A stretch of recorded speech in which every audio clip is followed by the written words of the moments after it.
Que Deus possa nos abençoar mais uma vez, desta feita por meio da exposição da sua santa e bendita palavra que vamos fazer a partir de então. Deste modo eu convido a abrir comigo a palavra de Deus em Romanos 3, versos de 21 a 31. Romanos 3, versos de 21 a 31.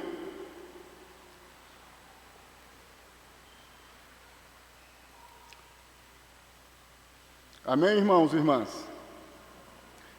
Assim diz a santa e bendita palavra de Deus.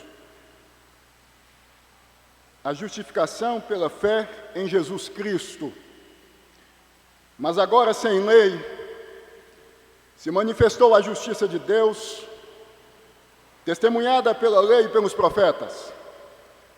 Justiça de Deus mediante a fé em Jesus Cristo, para todos e sobre todos os que creem, porque não há distinção, pois todos pecaram e carecem da glória de Deus, sendo justificados gratuitamente por sua graça, mediante a redenção que há em Cristo Jesus, a quem Deus propôs no seu sangue como propiciação, mediante a fé, para manifestar a sua justiça, por ter Deus, na sua tolerância, deixado impunes os pecados anteriormente cometidos.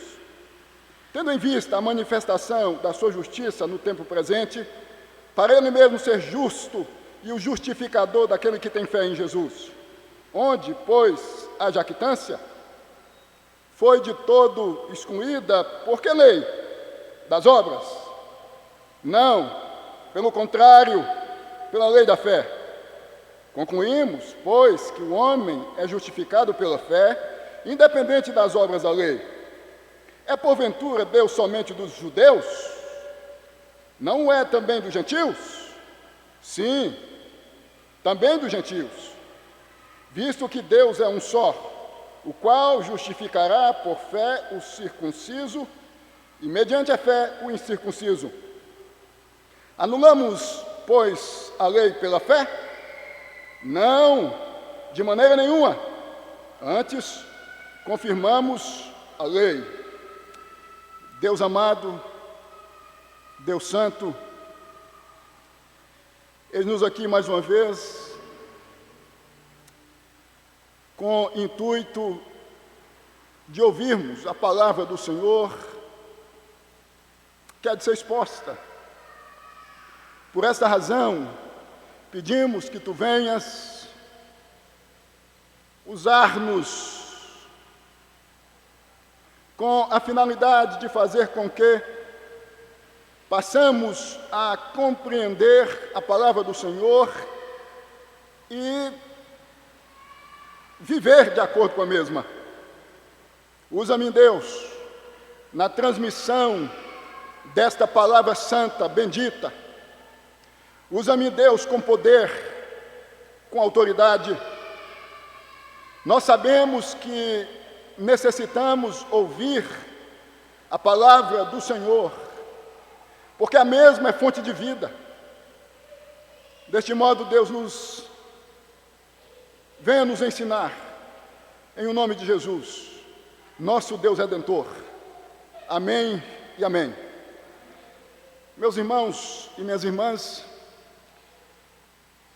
vocês sabem que hoje, dia 31 de outubro de 2021, os evangélicos ou protestantes no mundo comemoram os 504 anos da Reforma Protestante do século XVI.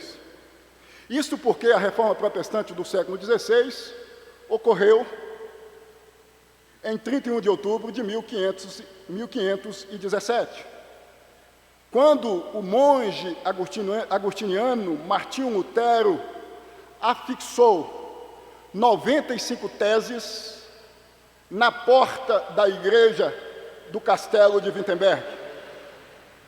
Vocês sabem que a razão foi combater o entendimento acerca da salvação ou da justiça de Deus, oriundo do catolicismo romano, já que o mesmo ensinava que a salvação ou a justificação se dá por meio das boas ações, das boas obras.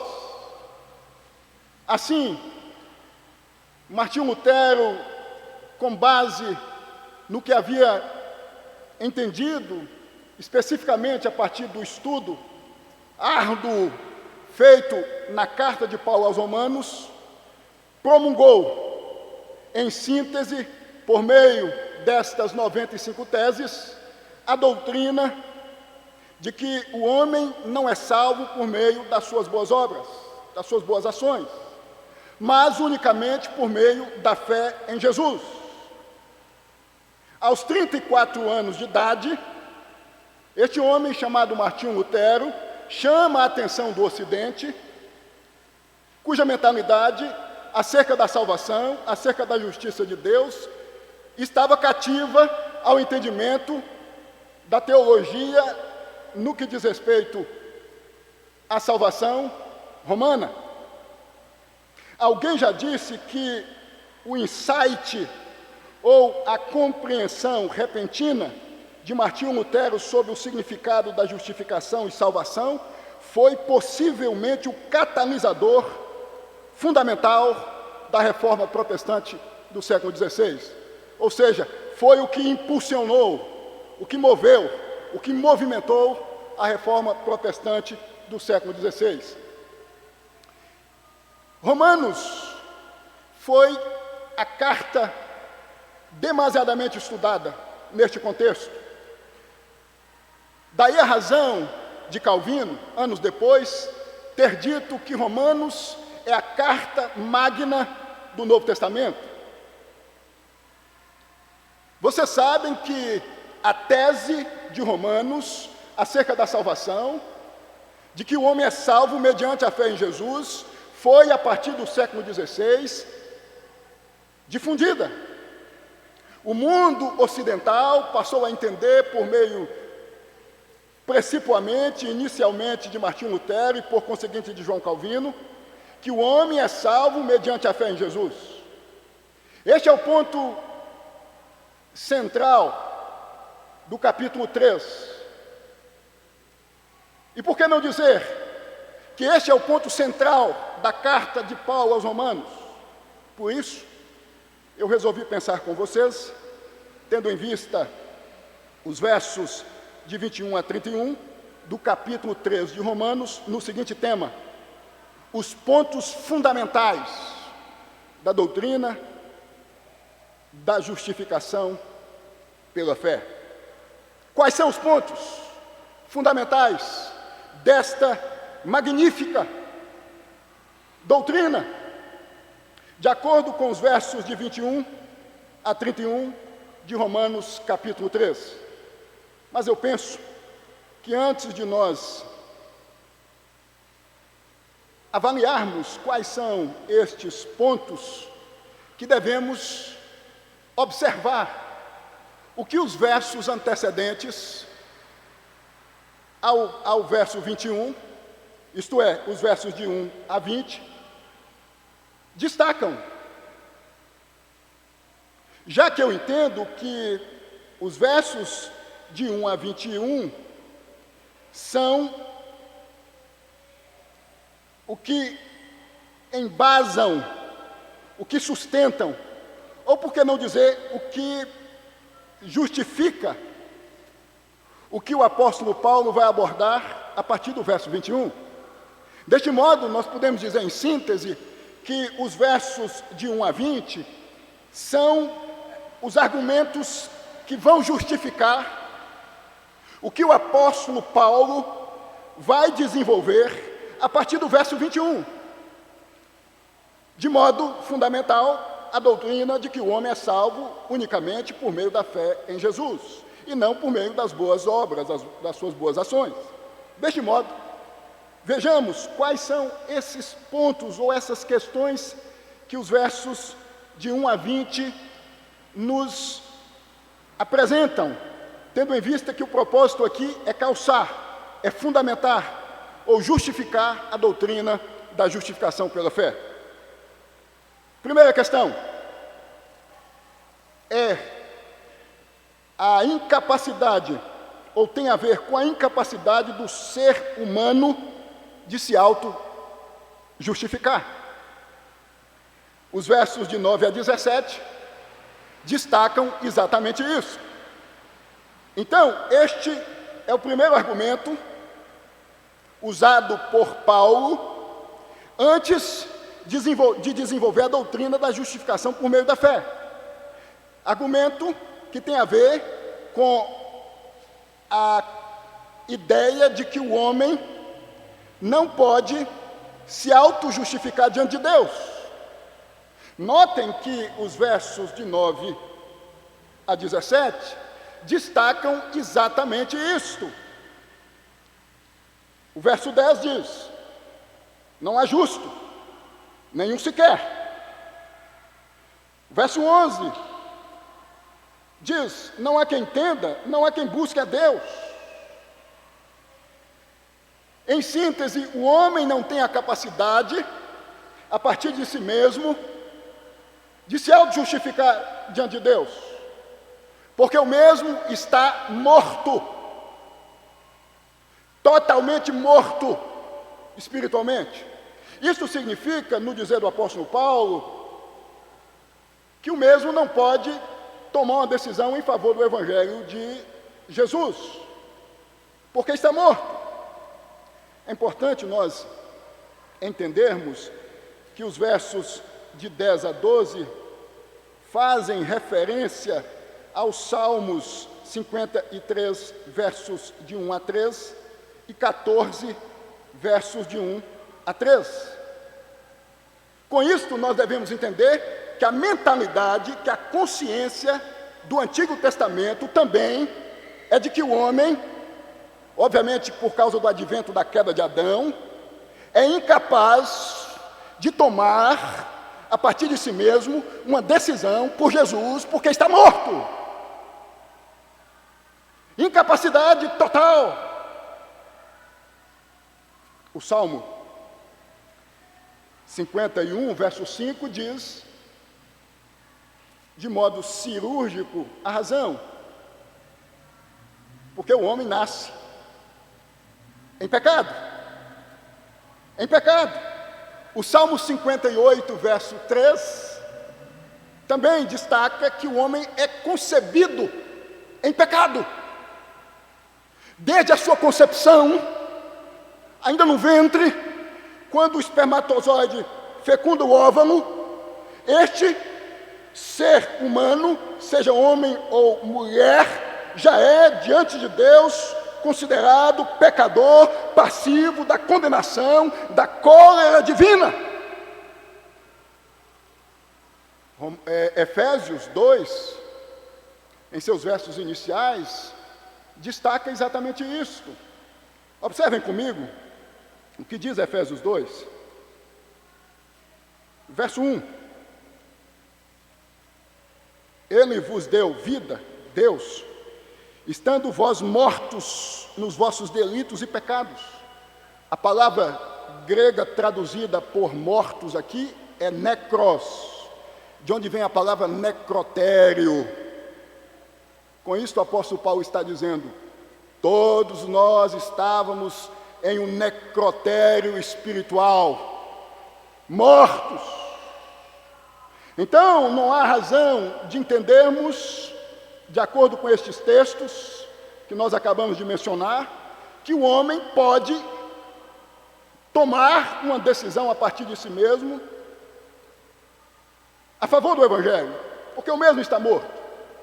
Vocês sabem que, a partir do fim do século IV e início do século V, uma discussão foi travada em torno deste assunto.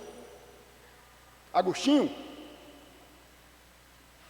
destacou exatamente o que nós acabamos de ressaltar, isto é, que o homem, depois da queda, não pode tomar uma decisão em favor do Evangelho de Jesus, porque este está morto, descendente de Adão, Romanos 5, verso 12, morto espiritualmente. Opostamente, um homem chamado Pelágio, da Grã-Bretanha, Reino Unido, dizia que não, que o homem pode sim, porque o pecado de Adão não afetou o homem. Na Idade Média, Tomás de Aquino, um homem chamado Tomás de Aquino, tentando unir a visão de Agostinho e de Pelágio, disse: o homem pode, porque o homem não foi afetado totalmente pelo pecado, mas parcialmente. O intelecto humano não foi afetado pelo pecado. Então resta ainda uma faculdade no homem que o capacita a responder positivamente ao Evangelho. No século XVI, o argumento desenvolvido por Agostinho, no fim do século IV e início do século V, foi divulgado e destacado. No século XVII, de 1618 a 1619, em Dort, na Holanda, isto ficou definido. O homem é totalmente depravado, é incapaz de se auto-justificar, é incapaz de resolver a sua situação diante de Deus, de condenado, a partir de si mesmo. Então, irmãos, este é o primeiro argumento usado pelo apóstolo Paulo, com a finalidade de desenvolver, depois, a partir do verso 21, a doutrina da justificação pela fé. A segunda questão, que, no meu entendimento, nós devemos observar, tem a ver com a promessa de justificar o homem pecador, que veio por meio dos judeus, mas não se restringe à obediência à religiosidade judaica.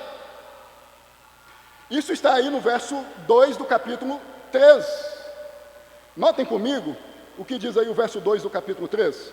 Muito sobre todos os aspectos, principalmente porque aos judeus foram confiados os oráculos de Deus. Aos judeus, destaca João Calvino, o reformador do século XVI, comentando esse texto, foi dada a responsabilidade de publicar e divulgar os oráculos divinos, ou o pacto que Deus revelou a Abraão e seus descendentes. O que o apóstolo Paulo está dizendo aqui é o seguinte: Deus concedeu a responsabilidade aos judeus de divulgar, de propagar a sua palavra, mas isso não significa que a salvação se restringe à obediência à religiosidade judaica. Os judeus imaginavam que uma pessoa só podia ser salva quando esta passasse a observar a religião ritualística, cerimonialista do judaísmo. E o apóstolo Paulo está dizendo o seguinte: ei, não confundam.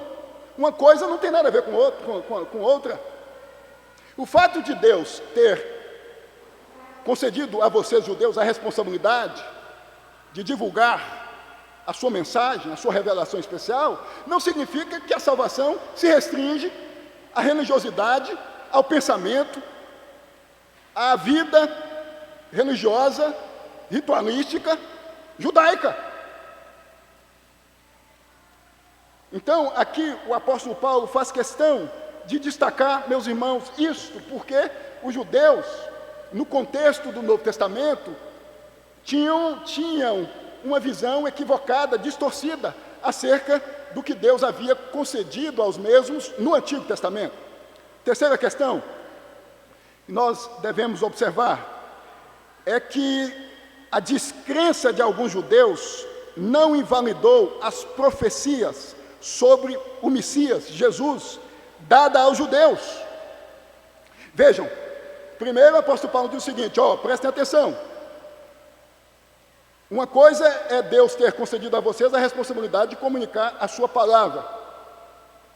Outra coisa é vocês imaginarem que por causa disso a salvação se restringe à religiosidade de vocês. E depois o apóstolo Paulo diz o seguinte: o fato de existir alguns dentre vocês que não deram importância às profecias acerca do Messias, acerca de Jesus, não invalida as profecias. Ou seja, a desconfiança por parte dos judeus de que Jesus é o Messias não invalida que Jesus é o Messias. Vocês devem entender que a palavra de Deus é palavra de Deus e deve ser digna de confiança, apesar da descrença de quem foi responsável a propagar a palavra de Deus. Então o apóstolo Paulo destaca que a falta de confiança de alguns judeus nas promessas de Deus não invalida a fidelidade de Deus ou a confiança em suas promessas, não torna inútil, ineficaz. Nós não nos apoiamos na confiança dos judeus acerca de que Jesus de fato é o Messias anunciado no Antigo Testamento, ou nós não confiamos que o Antigo Testamento ou o Novo Testamento é a palavra de Deus, porque os judeus subscrevem que ambos os testamentos são palavra de Deus. O apóstolo Paulo está dizendo: o fato de alguns dentre vocês não crerem nas promessas de Deus não significa que as promessas de Deus não são dignas de confiança. Quarta questão, que tem a ver com essa necessidade do apóstolo Paulo de justificar, de embasar, a partir do verso 21, a doutrina da justificação pela fé. Tem a ver com a ideia de que a justiça de Deus e a santidade de Deus são manifestadas contra o pecado, contra a infidelidade, independente de quem seja o pecador. É o que destaca os versos de 5 a 8. Se não, notem comigo, versos de 5 a 8. Mas se a nossa justiça traz a lume a justiça de Deus, que diremos? Porventura será Deus injusto por aplicar sua ira? Falo como homem. Certo que não. Do contrário, como julgará Deus o mundo? E se por causa da minha mentira fica em relevo a verdade de Deus para a sua glória, por que sou eu ainda condenado como pecador? E por que não dizemos, como alguns caluniosamente afirmam, que o fazemos, pratiquemos males para que venham bens? A condenação destes é justa. O fato, nestes versos, em síntese, destaca o apóstolo Paulo, dos judeus terem sido os responsáveis iniciais por propagarem a palavra de Deus, não os exclui de serem julgados por Deus, sendo os infiéis a Deus. A religiosidade não isenta ninguém da condenação. Andar com Deus, ou com o nome de Deus na boca, não isenta ninguém da condenação. Seja judeu ou gentil, seja quem for. Porque existia a mentalidade: eu sou judeu, então eu tenho um privilégio aí, mais do que os demais indivíduos que fazem parte de outras etnias. Então, eu posso pecar mais um pouquinho. E o apóstolo Paulo está dizendo: ei, vocês estão equivocados, redondamente equivocados. O fato de carregar a palavra de Deus, de propagar a palavra de Deus, não isenta ninguém de ser condenado por Deus. O que está em jogo aqui é a fidelidade a Deus, é o compromisso com a palavra de Deus, é ser fiel a Deus ou não. O fato de ser membro, contextualizando, de uma determinada denominação eclesiástica, não nos isenta de sermos julgados, de sermos castigados.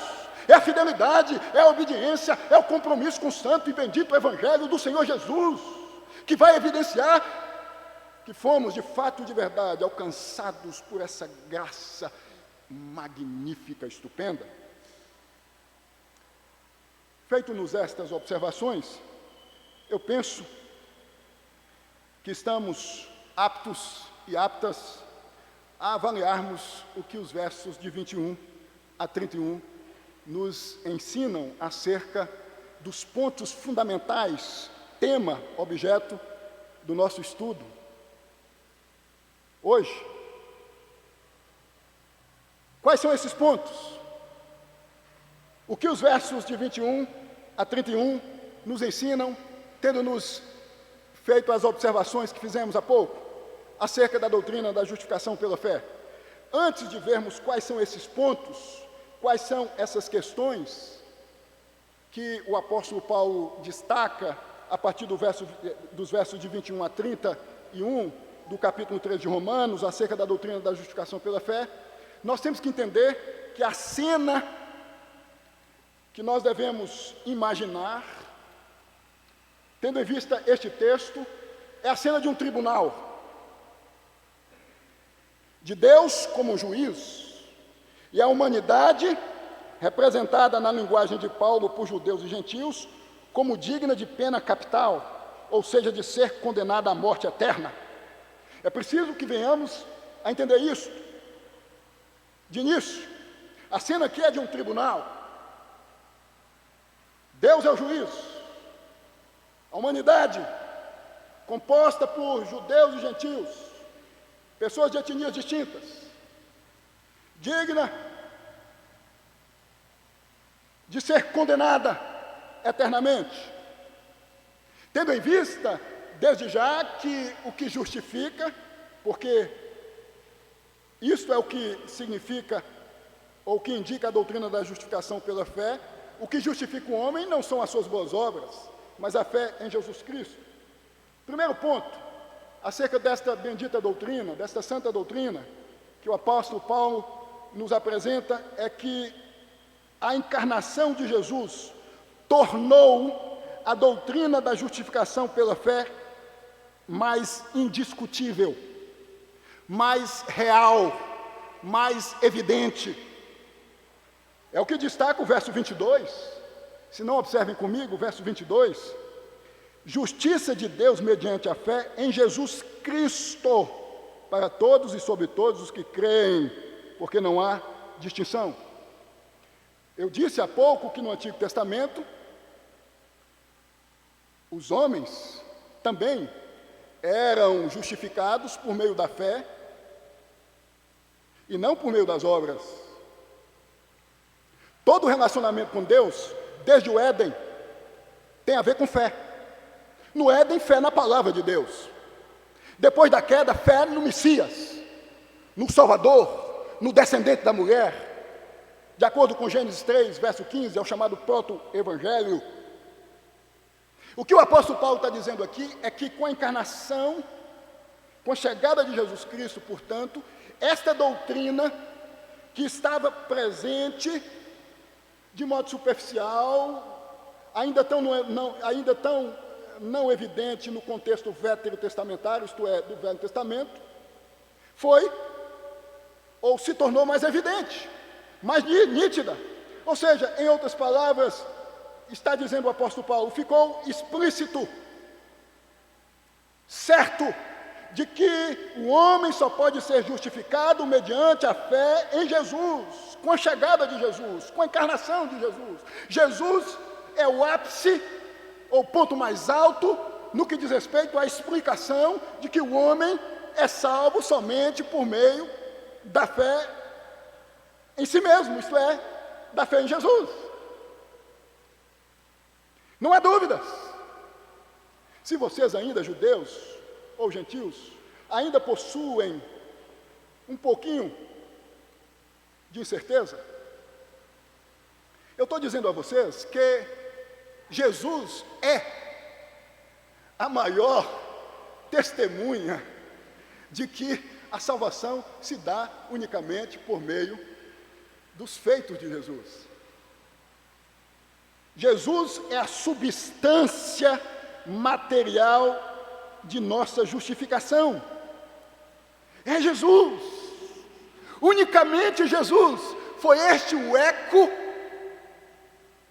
que as 95 teses passou a emitir no contexto da reforma protestante do século XVI, quando Tetzel, o mensageiro do Papa Leão X, de cidade em cidade dizia: comprem as indulgências, uma carta assinada pelo Papa, que dizia que quem a possuísse teria os seus pecados perdoados e ainda os pecados dos seus entes queridos que estavam no purgatório.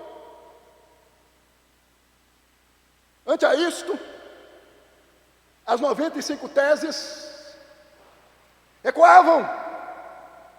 Não é por meio de uma carta, como está dizendo Tetzel, o mensageiro do Papa. Este foi o maior eco da reforma protestante no Ocidente, no século XVI. É Jesus, é por meio de Jesus. Ficou evidente, ficou nítido, Deus desceu do céu com o propósito de dizer ao homem que o caminho, a verdade e a vida é Jesus. Segundo ponto, fundamental, que nós podemos considerar acerca da justificação pela fé, é que a justificação pela fé foi ensinada desde o Antigo Testamento, portanto, é coisa de ambos os testamentos. Eu disse aqui há pouco que o homem, no contexto do Antigo Testamento, também tornava-se salvo por meio da fé no Messias que haveria de vir. E o apóstolo Paulo destaca isto, precisamente no verso 21. Notem o que o apóstolo Paulo diz aí no verso 21. Mas, é uma conjunção aí, adversativa, é um contraste com o que estava sendo dito antes. Hoje, sem lei, se manifestou a justiça de Deus, testemunhada pela lei e pelos profetas. É uma referência aqui ao Antigo Testamento. A doutrina da justificação pela fé é coisa do Antigo e do Novo Testamento. Não é coisa só do Novo Testamento, não é coisa só que tem a ver só com a chegada de Jesus. A chegada de Jesus tornou evidente, como disse há pouco. Diz o apóstolo Paulo, a lei dá testemunho. No verso 21, da justiça gratuita. Nos versos de 19 ou 19 e 20, Paulo destaca que o papel da lei é mostrar que não podemos ser justificados mediante as nossas obras ou a obediência à norma divina, porque é impossível. Notem aí o que dizem os versos 19 e 20. Sabemos que tudo o que a lei diz aos que vivem na lei, o diz para que se cale toda a boca e todo mundo seja culpado perante Deus, visto que ninguém seja justificado diante dele por obras da lei, em razão de que pela lei vem o pleno conhecimento do pecado. O papel da norma divina, dos 10 mandamentos, é mostrar que nós somos incapazes de obedecermos e, portanto, que necessitamos unicamente da graça de Deus revelada em Jesus. Este é o papel, está dizendo o apóstolo Paulo aos judeus, sedentos por ouvir a mensagem, é por meio da obediência à religiosidade judaica, é por meio da obediência ao ritualismo judaico. É certo que o verso 21 está destacando aqui os 10 mandamentos, que continuam vigentes, são atuais. Nós devemos observar os 10 mandamentos. Jesus não ensinou que nós não devemos viver de acordo com a norma de Deus, isto é, os 10 mandamentos. Mas destaca o Novo Testamento que nós não somos salvos por meio da obediência aos mesmos. É impossível. É impossível. Então, o apóstolo Paulo usa os dois principais meios de comunicação de Deus no Antigo Testamento.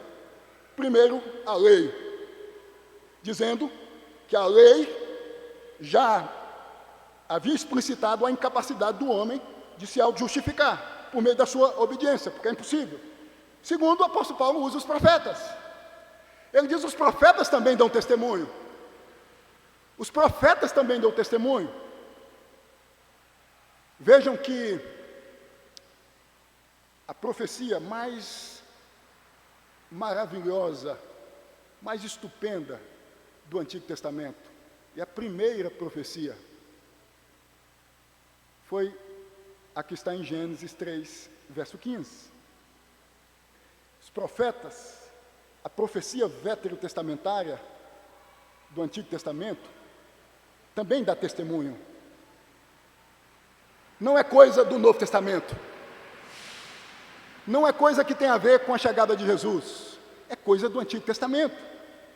Vocês vão perceber que a partir do capítulo 4, precisamente, o apóstolo Paulo vai dizer exatamente isso, explicitamente isso, quando ele diz: Abraão, por exemplo, o pai de vocês, foi justificado por meio da fé, e não por meio das obras. Então notem que vocês devem entender que não há salvação, vocês judeus,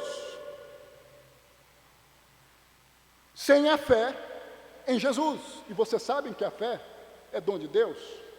Martinho Lutero, o reformador do século XVI, no que diz respeito à fé, dizia que a fé é extraterrestre, porque ela vem de Deus, não vem de nós, nos é dada por Deus.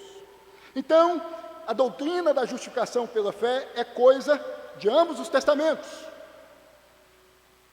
Quando Martinho Lutero começa a estudar os Salmos, se não me engano, a partir de 1512, já começa a perceber isto no Antigo Testamento.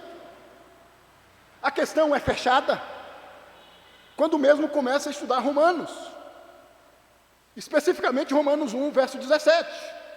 E aí, algo toma conta deste homem, que o faz se insurgir contra todo o sistema romano, no que diz respeito à salvação no Ocidente, e se torna o maior inimigo do catolicismo romano,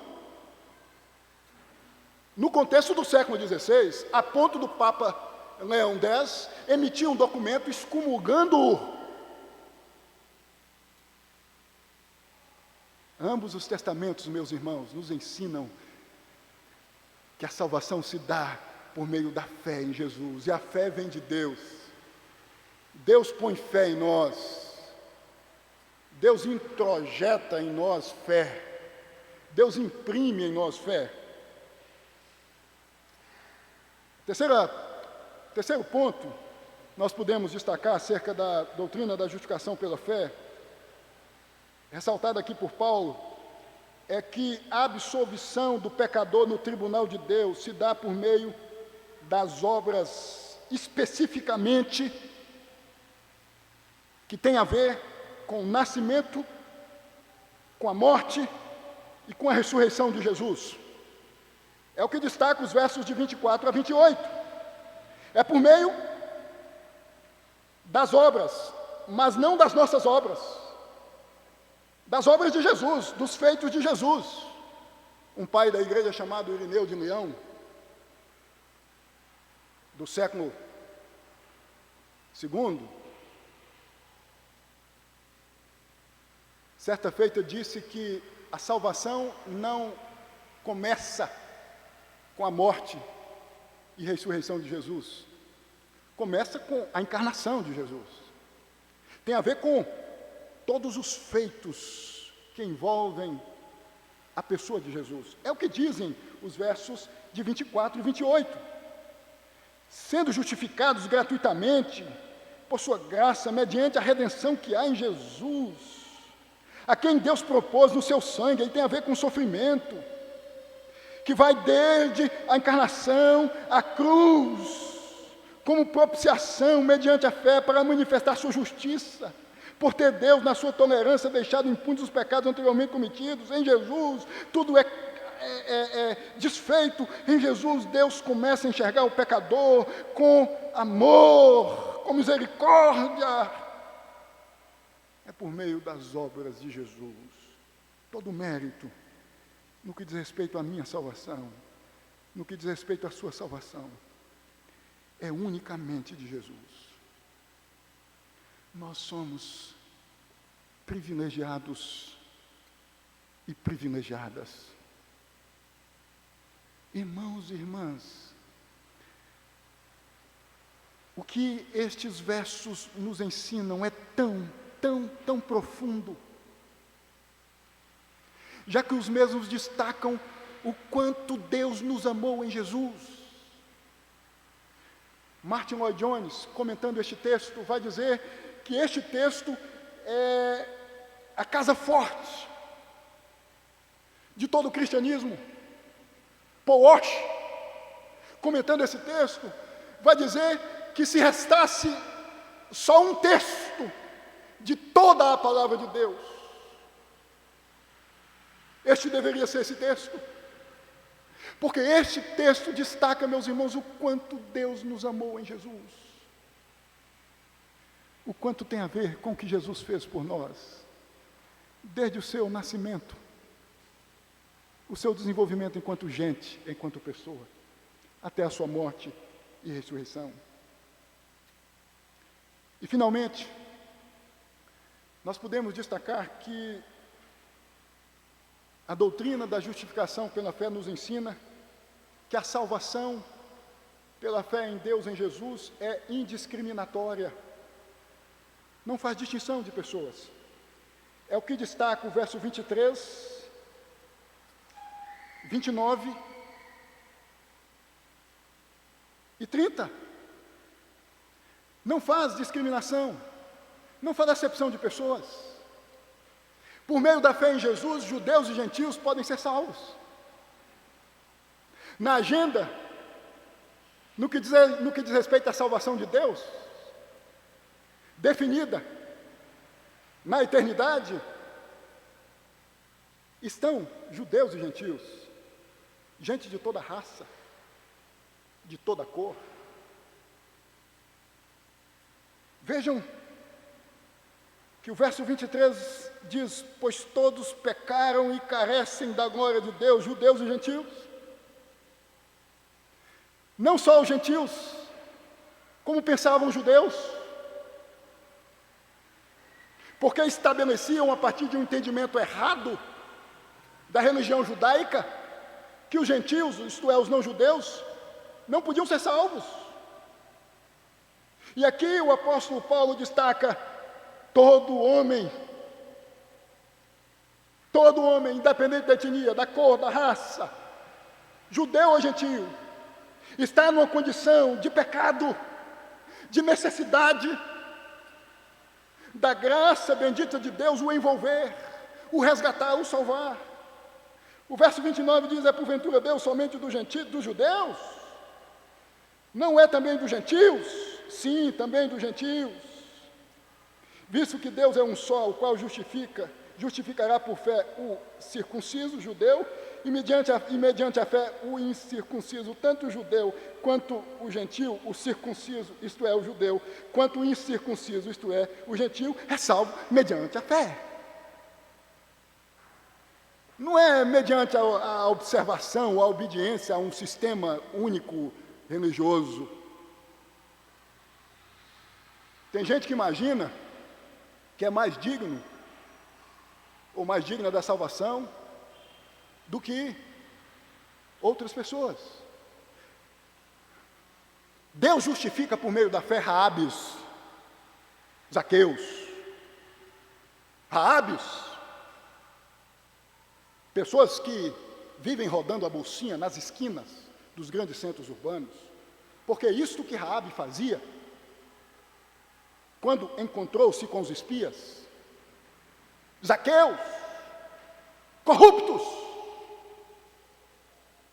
A graça de Deus não faz distinção. Ela alcança a todos que estão na agenda redentiva de Deus, gente de todas as raças, de todas as etnias. Esta foi a visão que o apóstolo João teve em Pátimos, Apocalipse capítulo 5, gente de todas as raças, de todas as etnias. Então, o chamado que Deus nos faz, tendo em vista a propagação do santo e bendito Evangelho, isto é, de Jesus, é para que venhamos a propagar o Evangelho nos centros urbanos chiques, como nas periferias. As Raabes, os Zaqueus. Quem está rendido a uma religiosidade unicamente, não entende isto. Os judeus não entendiam. Mas quem já entendeu o que Jesus representa, o que a graça de Deus é, vai viver segundo este entendimento. Meus irmãos e minhas irmãs, eu finalizo esta mensagem destacando que a justificação por meio da fé não é, de modo nenhum, um argumento para vivermos uma vida, eticamente falando, errada, para chutarmos o pau da barraca, para vivermos uma vida de pecado, de descompromisso com Deus. É isto que o apóstolo Paulo diz no verso 31. Paulo fecha o raciocínio dizendo: não entendam que a doutrina da justificação pela fé é um meio de vocês justificarem uma vida sem compromisso com Deus. Anulamos, pois, a lei pela fé? Não, de maneira nenhuma. Antes, confirmamos a lei. A doutrina reformada não é e não pode ser usada para justificarmos uma vida sem compromisso com Deus. Pelo contrário, confirma esta doutrina, isto é, a doutrina da justificação pela fé, que nós temos que ter compromisso com Deus. Vocês sabem que Martinho Lutero, no contexto da Reforma Protestante do século XVI, foi acusado de estar ensinando uma vida sem compromisso a Deus, sem ética, desprovida de compromisso no que diz respeito à vida comportamental. Então o apóstolo Paulo finaliza com isso: que Deus nos abençoe, que Deus continue nos sustentando. Louvado seja Jesus Cristo, porque sem o mesmo não estaríamos aqui.